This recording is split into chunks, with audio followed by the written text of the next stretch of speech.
Kasi sabi nung misis ko, pangit ko daw. Yeah, this is the life.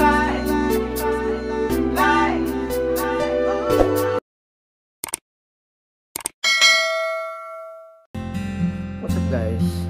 It's me again, Almayo Dapo. And this is your wife.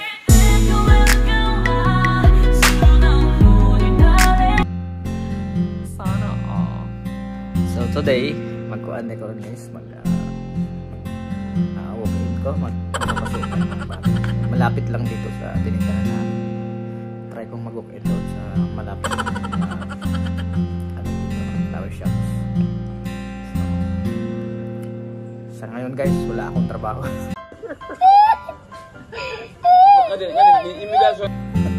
Tambay ako ngayon. Baka naman sa mga gustong mag-subscribe dyan, open na yung subscribe button ko. Pwede na yung mag-subscribe dyan. Kung mag-subscribe kayo, so may ano kayo sa akin. Siguro stars kayo. Stars at saka may engagement kayo mula sa akin. Saka promote ko din yung mga ano nyo, yung page nyo. Nasa ano na tayo, malapit na tayong mag 9K guys. Sana tuloy pa kayo suporta. At salamat sa walang sawang pagsuporta sa channel ko. At sana ipatuloy po kayong magsusuporta sa amin ni Mrs. At mag-ano tayo, tulungan tayo mga maliit na mga aspiring content creator.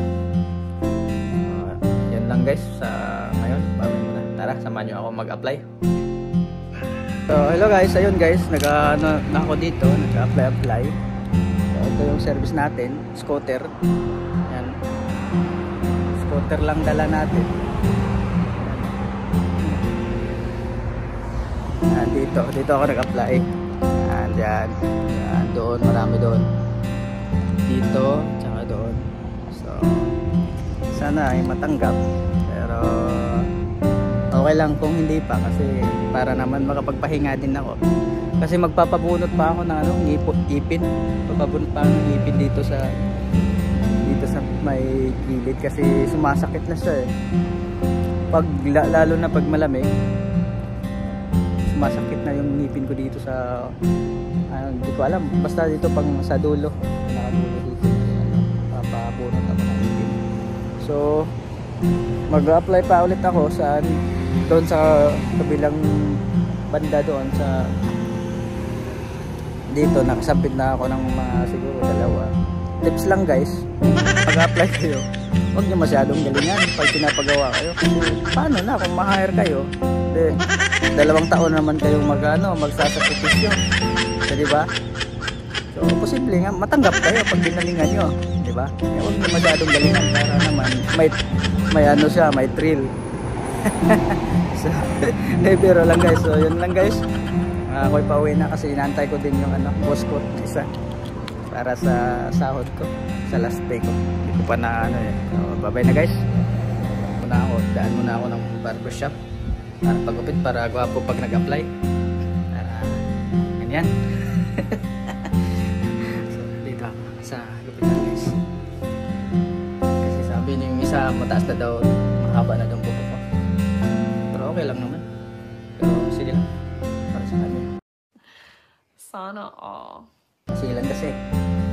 Sugo ng sugo ng bata. So, ayun, bye-bye guys. So, ayun guys. Nagiging na. Wow. Na ako. So, bugi na. Hell was it? At saka dito guys, mura lang. So, kung for those who want to make haircut, just come here in Rabdan Mall.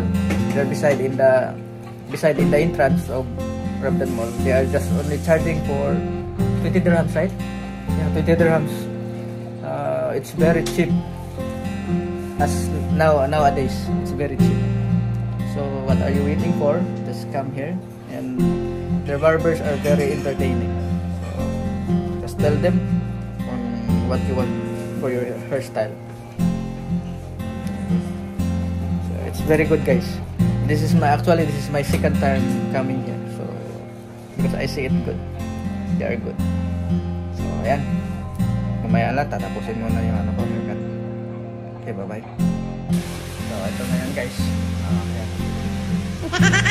Maliwalas sa tingnan. Kasi sabi ng misis ko, pangit ko daw. Kaya, ang haba-haba na ng buho ko, pangit ko daw.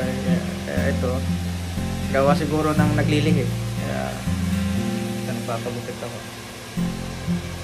Hindi pa naman sana ako magpapagupit guys. Kaso, yun nga, yung sabi niya. Yan. Pagkatapos ng gupit, tuloy ko yung pag-apply.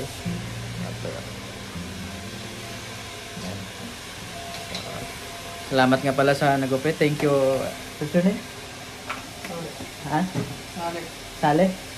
Thank you Mr. Saleh for doing my haircut today. Thank you so much. Thank you.